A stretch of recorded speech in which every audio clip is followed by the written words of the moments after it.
चलिए अगला क्वेश्चन देखते हैं स्टूडेंट। अगला क्वेश्चन क्या बोल रहा है कि using Euclid division lemma show that square of any positive integer is either of the form 3m और 3m + 1। क्या बोल रहा है यहाँ समझिएगा कि किसी भी पॉजिटिव इंटीजर का जो स्क्वायर होगा वो किस फॉर्म में लाना है, इस चीज़ को समझिए, 3m या 3m + 1 के फॉर्म में लाना है। ठीक है, तो इस चीज़ को ज़रा समझिए।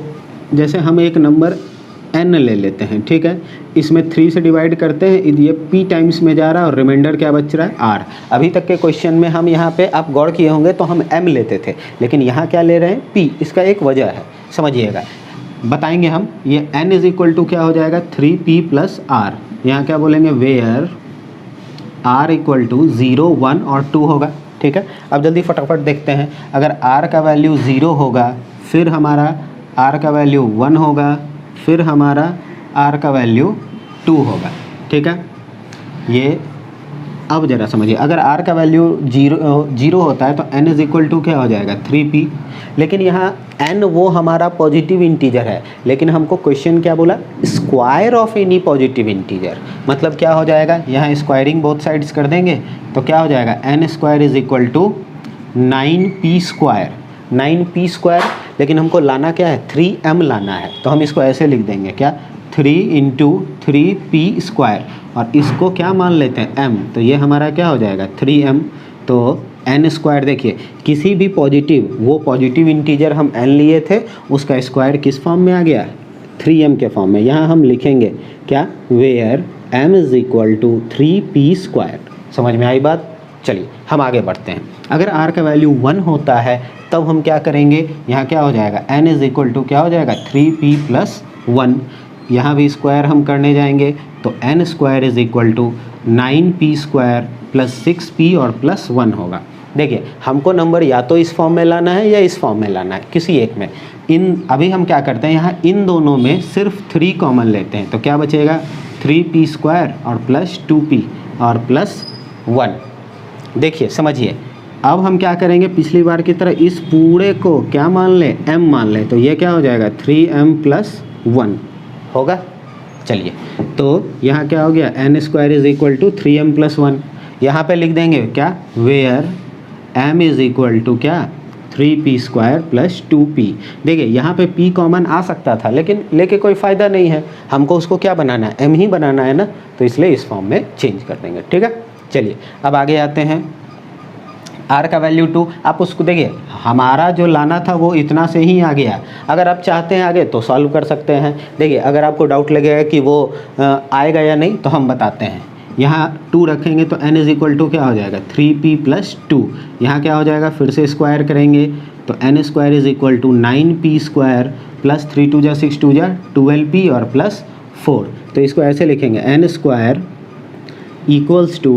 9p² + 12p + 3 और +1। ठीक है, तो n² = 3 कॉमन ले लेंगे तो क्या हो जाएगा 3p² + 4p + 1। देखिए इतना में से हम कॉमन लिए हैं 3 को और इसको अलग रखेंगे 1। यहाँ क्या लिखें, इस पूरे को हम मान लेंगे, क्या मान लेंगे m मान लेंगे, तो 3m और +1, तो n² = क्या आया ये 3m + 1। ठीक है, समझ में आई बात। चलिए तो देखिए ये भी हमारा 3m, यहाँ आप लिख दीजिएगा वेयर m = क्या 3p² + 4p + 1 हो जाएगा। ये सवाल इस तरीके से बनेगा। इसी पे आपको एक और क्वेश्चन दिया हुआ है। क्या दिया हुआ है कि show that using Euclid division lemma show that square के जगह पे क्या cube of any positive integer is in the form of 9m + 1 और 9m + 8। ठीक है, इस तरीके से। तो आपको जहाँ ये स्क्वायर किए हैं उसके जगह क्या कर लीजिए, क्यूब कर लीजिए, सवाल सॉल्व हो जाएगा उसी तरीके से। ठीक है, बस ये यहाँ पे p ही रखिएगा या कोई और m छोड़ के कुछ और रखिएगा। ठीक है, क्योंकि m प्रूफ में लाना है इसलिए। ठीक है, चलिए अब हम आगे बढ़ते हैं। इसमें एक और टाइप का सवाल है, उसको देखते हैं। ठीक है, इसको हम मिटा रहे हैं।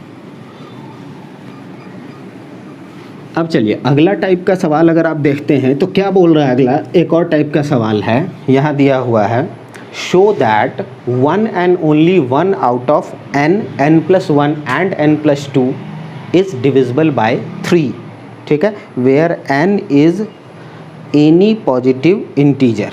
n हमारा क्या बोल रहा है कि वो क्या है, कोई भी एक हमारा पॉजिटिव इंटीजर है। तो प्रोसीजर सेम रहेगा स्टूडेंट्स, n ले लेते हैं, 3 से डिवाइड करते हैं, इस बार वापस m पे आ गए r, तो n इज इक्वल टू क्या हो जाएगा 3m प्लस r, है ना, n equal to 3m plus r।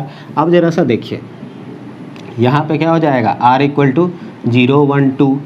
अब जल्दी से इसको देखते हैं, r का वैल्यू 0, अगर r 0 होगा, ठीक है, तो n का वैल्यू क्या हो जाएगा 3m, फिर हमारा r का वैल्यू 1 है तो n इज़ इक्वल टू क्या हो जाएगा 3m प्लस 1 होगा, ठीक है, अगर r का वैल्यू 2 है तो n इज़ इक्वल टू क्या हो जाएगा 3m प्लस 2, ठीक है। अब देखिए m, यहाँ देखिएगा हमको क्या बोल रहा था, one and only one out of n, n+1 और n+2, तो n तो हमारा 3m है, तो n+1 क्या हो जाएगा 3m प्लस 1 और n+2 क्या हो जाएगा, तो ये 3m प्लस 2। फिर यहाँ देखिए n है तो यहाँ भी हम n+1 और n+2 निकालेंगे, तो n+1 क्या हो जाएगा 3m प्लस 2 और ये क्या हो जाएगा 3m प्लस 3। यहाँ हो जाएगा n+1 क्या हो जाएगा 3m प्लस 3 और ये n+2 क्या हो जाएगा 3m प्लस 4 हो जाएगा। तो देखिए हमको इसमें क्या, हमको जो बोला हम सॉल्व तो कर दिए, लेकिन मिला क्या, हमको ये निकालना था कि इसमें और इसमें तीनों में से कोई एक क्या हो 3 से डिविजिबल हो। तो देखिए यहाँ इसमें और इसमें आप ध्यान दीजिए, ये दिख रहा होगा आपको, ये कम्प्लीटली 3 से डिविजिबल है। m का वैल्यू आप कुछ भी रखिए वो 3 से डिविजिबल होगा। यहाँ कौन सा होगा, ये देखिए इसमें आप 3 कॉमन ले लीजिए तो m+1 आया ना, यानी कि यहाँ पे n+2 3 से डिविजिबल है, और यहाँ देखिए वही बात ये भी है, यानी यहाँ पे n+1 3 से डिविजिबल है। यानी हर केस में इसमें या इसमें से कोई एक क्या है 3 से डिविजिबल है, ठीक है, यही हमारा क्वेश्चन है, ठीक है। इस टाइप का अगर और भी कोई क्वेश्चन होता है तो आप सॉल्व कर सकते हैं, ठीक है। चलिए एक और टाइप का आखिरी हम इसमें क्वेश्चन बता दे रहे हैं जो आपको इसमें पढ़ना है, ठीक है। इसको हम जल्दी से मिटाते हैं। देखिए इसमें एक और क्वेश्चन क्या बोल रहा है वो हम समझा दे रहे हैं। आर एस अग्रवाल का ये आखिरी एग्जाम्पल है शायद। क्या बोल रहा है, if n is any odd integer, n हमारा क्या है कोई भी ऑड इंटीजर है, ठीक है। तो हमको क्या बताना है, then show that n² - 1 is divisible by 8। n हमारा क्या बोल रहा है, क्वेश्चन 2 पार्ट में है। n हमारा क्या है स्टूडेंट्स, ऑड इंटीजर, तो n अगर ऑड इंटीजर है तो n is equal to 2m plus 1 होगा, ठीक है। तो देखिए हमको ये कैसे आएगा, कोई भी एक नंबर आप ले लीजिए उसमें 2 से डिवाइड कर दीजिए। जैसे ये वाला कैसे आता है, एक नंबर n ले लेते हैं उसमें 2 से डिवाइड करते हैं, m टाइम्स में जाता है और रिमाइंडर क्या बचता है r, है ना, ठीक है। इसी तरीके से r का वैल्यू 0 और 1, अगर 0 लेंगे तो याद है आपको पहला ही सवाल बताए थे हम, 0 लेंगे r का वैल्यू तो 2m बचेगा जो कि हमारा क्या हो जाएगा ऑड, सॉरी इवन हो जाएगा, और 1 लेंगे तो यहाँ क्या आ जाएगा ये इवन। तो n is equal to 2m plus 1, ये क्या आया इवन। अब लेकिन हमको n से कोई मतलब नहीं है, हमको क्या निकालना n² - 1, ठीक है। तो देखिए n² - 1 अगर करते हैं तो ये 2m प्लस 1 का होल स्क्वायर और -1 होगा। तो यहाँ क्या आ जाएगा, ये 4m² प्लस 2ab करेंगे तो 4m और प्लस 1 -1, ठीक है। तो देखिए हमारा 1 और 1 कैंसिल हो जाएगा, है ना। अब देखिए आप इसमें चाहें तो 4 कॉमन लीजिए या 4m ही कॉमन ले लीजिए ना, m प्लस 1, ठीक है। अब ज़रा देखिए जल्दी से, m का वैल्यू कुछ भी आप रखिए, कुछ भी, ठीक है, कोई भी नंबर रखिए, 0 नहीं रखिए, ठीक है। 0 से तो ये वैल्यू ही नहीं आएगा। अगर आप 1 रखते हैं m का वैल्यू तो 1 + 1 2, और यहाँ 1 रहेगा तो 2 × 4 क्या हो जाएगा 8, ये 8 से डिविजिबल हुआ ना। अगर आपको चलिए अभी भी क्लियर नहीं हुआ तो हम एक और वैल्यू लेते हैं, जैसे n = 2m + 1 है तो n = 2m + 3 भी तो हमारा ऑड नंबर होगा ना, ऑड पॉजिटिव इंटीजर। तो देखिए n इज़ इक्वल टू क्या है 2m + 3, हम मान लेते हैं, चलिए अगली बार ये ले लेते हैं, ठीक है। हमको क्या बोल रहा है, एन स्क्वायर माइनस वन। देखिए एन स्क्वायर माइनस वन, तो ये क्या हो जाएगा 2m प्लस 3 का होल स्क्वायर और माइनस वन, तो ये क्या हो जाएगा 4m square plus 12m plus 9 minus one. ठीक है, तो 4m square plus 12m plus 8, ये हमारा 4 कॉमन ले लेंगे तो m square plus 3m plus 2। अब देखिए आप यहाँ m का वैल्यू कुछ भी रखिए, चलिए मान लेते हैं सबसे छोटा वैल्यू हम 1 रख के देख लेते हैं। ठीक है, समझने के लिए, तो 1 का स्क्वायर 1 प्लस 3 इंटू 1 क्या हो जाएगा 3 और प्लस 2, 3 2 5 1 6, 6 4 जाए 24, 24 क्या देखिए तो क्या ये 8 से डिविजिबल नहीं है क्या, बिल्कुल है। समझ में आई बात। इस तरीके से देखिए ये वाला एक्सरसाइज थोड़ा सा हर बच्चों को टफ लगता है, लेकिन आप उसको कायदे से सही सिस्टमेटिक वे में आप पढ़ेंगे तो आपको ज़रूर इजी लगेगा। ठीक है, चलिए इस तरीके से आप बनाइए। अगर किसी क्वेश्चन में आपको दिक्कत है, परेशानी है, तो आप उसको कमेंट बॉक्स में लिख दीजिए, हम उसका सॉल्यूशन आपके लिए भेज देंगे। ठीक है, चलिए अब हम बढ़ते हैं अगले क्वेश्चन के तरफ, अगले पार्ट के तरफ। जैसे आपका इसमें एक टॉपिक दिया हुआ आगे, फंडामेंटल थ्योरम ऑफ अर्थमेटिक। जैसे इसमें क्या है करना, जहाँ तक हम देख पा रहे हैं कि आपको HCF या LCM निकालना है। सबसे पहले तो अगर 2 नंबर का HCF बोलेगा तो आप आराम से निकाल सकते हैं, हम सिखाए भी थे, छोटे नंबर से बड़े नंबर को डिवाइड कर दीजिए, वो HCF निकल जाएगा। ठीक है, चलिए स्टूडेंट्स अब आगे बढ़ते हैं। अब हम आते हैं अगले एक्सरसाइज में। ठीक है, इसका हम RS अग्रवाल बुक से ही बता रहे हैं, तो कुछ एक क्वेश्चन को हम आपको बता दे रहे हैं, आप इसको सॉल्व करते चलिए। ठीक है, आइए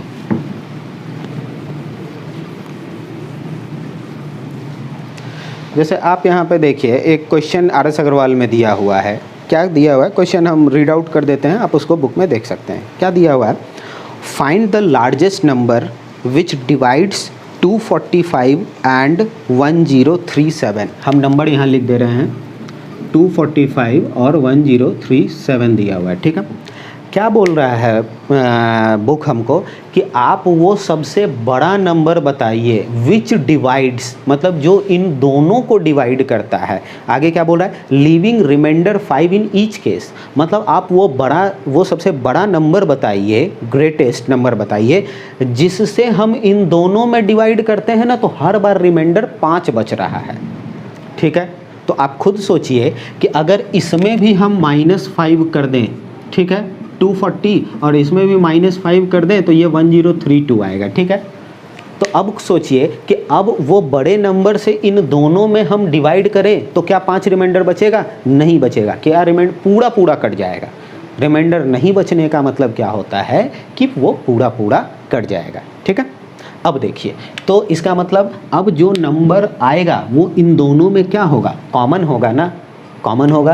तो देखिए 240 और 1032, इसका क्या निकालना है, HCF। आपको जिस भी तरीका से निकालना है आप निकाल सकते हैं। जैसे अगर हम HCF निकालना है तो जल्दी से 240 से 1032 में डिवाइड कर लेते हैं, तो 4 बार में कट जाएगा 960, ये बचा क्या 72। ठीक है, 72 से 240 में डिवाइड करेंगे। ठीक है, 3 बार में जाएगा 216, कितना बचा 24, 72, 24 3 जा 72, पूरी तरीके से कट गया, यानी इसका हमारा HCF क्या आ गया 24। ठीक है, अच्छा आप अब बात उठता है कि यहाँ बच्चे पूछेंगे कि इसमें हमको कैसे पता चलेगा कि HCF निकालना है। तो देखिए क्वेश्चन आपको, पहला बात आपको सेंटेंस को, क्वेश्चन का जो सेंटेंस है उसको आपको पकड़ना होगा, वो बेहतर तरीके से। और पकड़ाएगा कैसे, जितना बढ़िया तरीके से आप रीड करेंगे, नहीं तो वो दिक्कत देगा ही। ये रियल नंबर चैप्टर ही ऐसा है। ठीक है, ऐसा हम नहीं बोल रहे हैं कि बहुत कोई भारी है, लेकिन इसमें आपको सेंटेंस, कहीं भी जहाँ सेंटेंस वाला चीज़ है वो आपको बेहतर तरीके से पकड़ना पड़ेगा। तो चलिए यहाँ क्या हो गया, HCF हमारा कितना आया 24। ठीक है, यानी कि 24 ऐसा नंबर है जिससे हम इसमें और इसमें डिवाइड करें बारी से, तो हर बार रिमाइंडर क्या देगा 5 देगा। ठीक है, चलिए हम आगे और भी क्वेश्चंस करते हैं। ठीक है, देखिएगा, समझिएगा इसको क्या बोल रहा है यहाँ, find the largest number which divides 129 and 545। फिर से 2 नंबर है, 129 एंड 545। इस बार क्या बोल रहा है, इस बार भी बोल दिया है फाइंड द लार्जेस्ट नंबर। एक बात आपको याद रखना, लार्जेस्ट, हाईएस्ट, ग्रेटेस्ट बोलता है तो वो HCF जाएगा, लोएस्ट बोले, स्मॉलेस्ट बोले, लोअर बोले तो उसमें LCM हम निकालते हैं, ठीक है। लेकिन फिर भी कुछ एक सवाल में ये बात गलत साबित हो जाता है, वैसे क्वेश्चन को भी हम डील करेंगे, सेंटेंस से हम पकड़ेंगे। चलिए यहाँ क्या बोल रहा है, फाइंड द लार्जेस्ट नंबर, मतलब आप वो सबसे बड़ा नंबर बताइए विच डिवाइड्स, जो डिवाइड करता है, किसको डिवाइड करता है, 129 को और 545 को, ठीक है, डिवाइड करता है। तो क्या बोल रहा है, लीविंग रिमाइंडर्स 3 एंड 5 रिस्पेक्टिवली, मतलब उस बड़े नंबर से अगर हम इसमें डिवाइड करते हैं तो रिमाइंडर 3 बच रहा है और इसमें क्या रिमाइंडर बच रहा है, 5 रिमाइंडर बच रहा है, ठीक है। समझ में आई बात, हो जाएगा। तो देखिए अगर इसमें 3 रिमाइंडर बच रहा है तो माइनस कर दिए, कितना आया 126, इसमें 5 माइनस कर दिए तो कितना हो गया 540। समझ में आई बात। अब देखिए कोई सेम नंबर से डिवाइड कर रहे हैं ना दोनों में, तो क्या निकाल लेंगे, HCF निकाल लेंगे। यहाँ से आप HCF निकाल सकते हैं ना, फटाक से निकाल लीजिए, ठीक है। अब तो सॉल्व हो जाएगा ना, चलिए कर लीजिएगा। आगे एक और क्वेश्चन हम बता रहे हैं, देखिए आगे एक और क्वेश्चन दिया हुआ है, find the largest number that will divide 398, 436 and 542, 542 है ये 42, ठीक है। लीविंग रिमाइंडर 7, 11, 15, यहाँ 7, यहाँ 11, यहाँ 15, ठीक है। इतना रिमाइंडर बच रहा है। अब इस बार भी लार्जेस्ट नंबर है तो हम क्या करेंगे, यहाँ माइनस कर देंगे, ये आ जाएगा 391, यहाँ माइनस कर देंगे, ये आ जाएगा 425, यहाँ आ जाएगा क्या 527, ठीक है। अब कोई लार्जेस्ट नंबर यानी कोई इन तीनों में कोई कॉमन नंबर है जो इन सब में क्या करेगा, डिवाइड करेगा, ठीक है। तो क्या करेंगे, तीनों का आप HCF निकाल लीजिए। समझ में आई बात, चलिए ठीक है। आगे आते हैं स्टूडेंट्स। अब ज़रा देखिए यहाँ से आपको अच्छे वर्ड प्रॉब्लम के क्वेश्चंस मिलेंगे, ठीक है। अच्छे यानी कैसा, तो देखिए ज़रा सा, इसको पहले हम ज़रा मिटा दें। देखिए क्या बोल रहा है यहाँ पे, 2 टैंक्स, 2 टैंक है, ठीक है। टैंक आप जानते हैं क्या है, contains 504 and 735 litres of milk respectively. 504 और 735, ठीक है।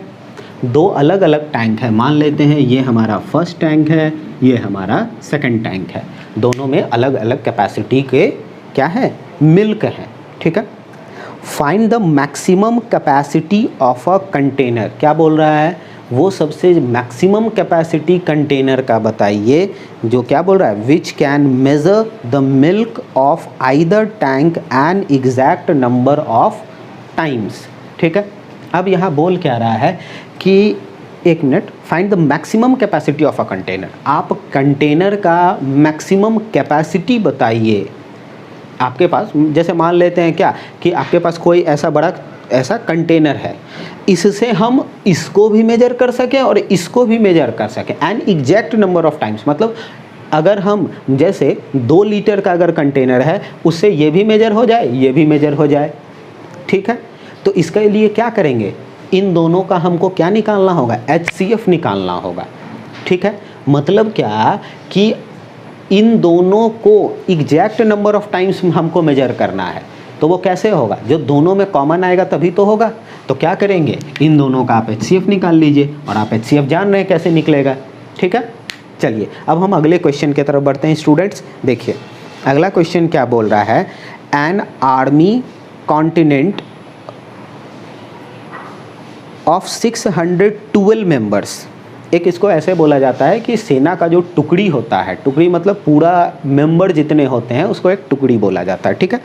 An army continent of 612 members, ठीक है, is to march behind an army band of 48 members in a parade. देखिए जैसे मान लेते हैं क्या बोला जा रहा है, परेड होता है, तो अगर आप कभी भी परेड नॉर्मली देखे भी होंगे तो आगे क्या होता है कि जो बैंड वाले लोग हैं वो हैं, और कितने मेंबर हैं वो 48 मेंबर, आगे 48 ये बैंड वाले हैं, ठीक है लोग, और पीछे उनके कितने मेंबर हैं, 612 मेंबर हैं, ठीक है। तो ये बैंड वाले हैं और उधर मेंबर जो है वो दोनों आर्मी के ही हैं, और ये हमारा जो उनके साथ चलेंगे, उनके पीछे जो चलेंगे उनका है ये, ठीक है। अब ज़रा हम आगे आते हैं, तो क्या बोल रहा है, the two groups are to march in a same number of column, ठीक है। ज़रा यहाँ पे इस बात को समझिएगा, क्या बोल रहा है, द टू ग्रुप्स, यहाँ पे दो ग्रुप में, ये पहला ग्रुप और ये दूसरा ग्रुप, ठीक है। क्या बोल रहा है, are to march in the same number of column, इसमें क्या कैसे जाएगा, सेम नंबर ऑफ कॉलम में जाएगा। अब जरा देखिए क्या बोल रहा है, व्हाट इज़ द मैक्सिमम, यही वर्ड आया ना, maximum number of column in which they can मार्च।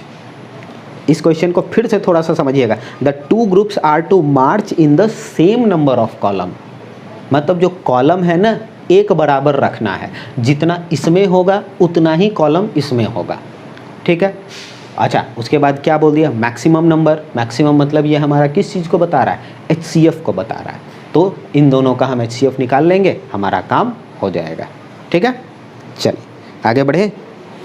अब देखिए यहाँ पे क्या बोल रहा है, अगला क्वेश्चन आते हैं, यहाँ तक हो गया, हम अगला क्वेश्चन आते हैं। अगला क्वेश्चन क्या बोल रहा है, अ स्वीट सेलर हैज़ 420 काजू बर्फ़ी, ठीक है। यहाँ पे ये क्या है हमारा, काजू बर्फ़ी, ठीक है। मिठाई से रिलेटेड क्वेश्चन आ गया स्टूडेंट्स। हाँ 420 काजू, ये कितना है 420, और ये क्या है 150 है हमारा बादाम बर्फ़ी,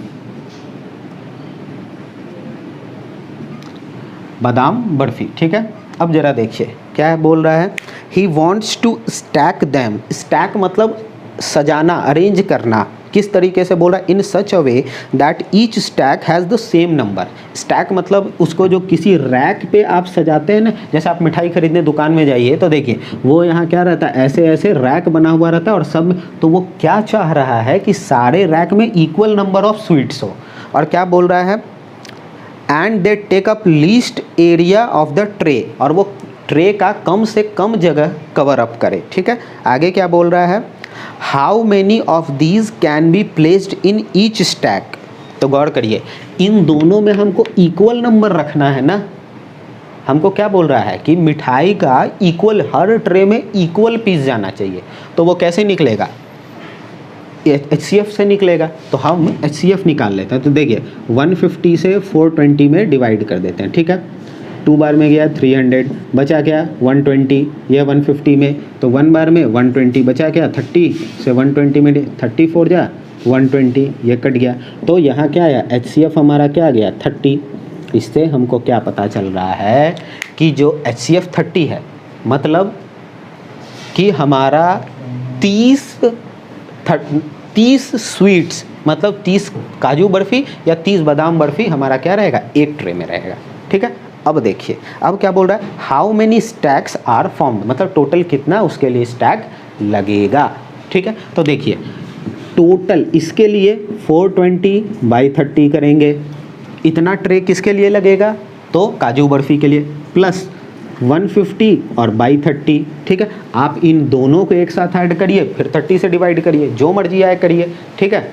चलिए अब क्या होगा, ये 14 और प्लस ये हमारा कितना हो जाएगा 5, यानी टोटल कितना हो गया 19 ट्रे या 19 स्टैक्स बोलिए, उतना लगेगा। समझ में आई बात। चलिए यहाँ तक हो गया। अब यहाँ अच्छा ये सब क्वेश्चंस है, इसलिए ध्यान से पढ़िएगा। चलिए आगे एक और क्वेश्चन आता है, उस पर ध्यान देते हैं। क्या बोल रहा है, in a school there are 2 sections, एक स्कूल है उसमें 2 सेक्शन है, एक A और एक B, ठीक है। चलिए यहाँ बनाते हैं, एक स्कूल में एक सेक्शन A है, एक सेक्शन B है, ठीक है। क्या बोल रहा है, ऑफ क्लास 10, क्लास 10 में 2 सेक्शन है, एक A और एक B, ठीक है। There are 30 student in section A and 28 student in section B। A में 30 स्टूडेंट और 28 स्टूडेंट कहाँ, B में। आगे क्या बोला जा रहा है, find the minimum number of book required for their class library, कम से कम, यहाँ मिनिमम का बात कर रहा है, मिनिमम में क्या निकलता है, एलसीएम, यानी कम से कम कितना बुक का ज़रूरत होगा, क्या बोल रहा है आगे, for the class library so that they can be distributed equally among students of section A और सेक्शन बी। ठीक है, सुनिए पहले समझ लीजिए, एलसीएम निकालना है वो अलग बात है, आपका उसे आंसर भी आ जाएगा, लेकिन आपको क्वेश्चन समझना पड़ेगा।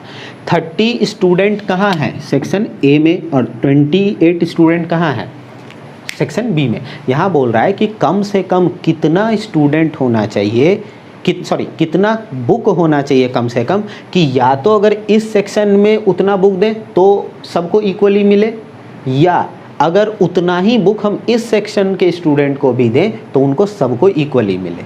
तो इसके लिए हम क्या करेंगे, इन दोनों का एलसीएम निकालेंगे। देखिए एलसीएम आप निकाल लीजिए, तो 30 का जैसे हमारा फैक्टर क्या होता है, 2 × 3 × 5, और 28 का क्या होता है, 2 × 2 × 7, ये कॉमन आ गया, तो इसका एलसीएम हमारा क्या हो जाएगा, 2, यहाँ 3, यहाँ 2 × 5 × 7। ठीक है, 3 2 6, 2 12, 12 5 60, 67 420, यानी कि टोटल नंबर ऑफ बुक्स हमको कितना चाहिए, 420। तो देखिए अब अपना आंसर को हम सही कैसे साबित करेंगे, 30 बच्चा है और टोटल 420 बुक है, तो सबको कितना मिलेगा, 14। अगर 28 स्टूडेंट है उसमें 420 बांटना है तो सबको 15-15 बुक मिलेगा, आप डिवाइड कर लीजिए, आ जाएगा। ठीक है, तो इसी तरह का क्वेश्चन आपको एचसीएफ और एलसीएम में मिलेगा। ठीक है, ज़्यादा अधिकतर क्वेश्चन एचसीएफ में रहता है, कम एलसीएम में। ठीक है, चलिए ये क्लास आज यहीं पे रखते हैं, फिर आगे का लेक्चर हम आगे तैयार करके आपको भेज दिया करेंगे। ठीक है, चलिए, थैंक यू स्टूडेंट्स।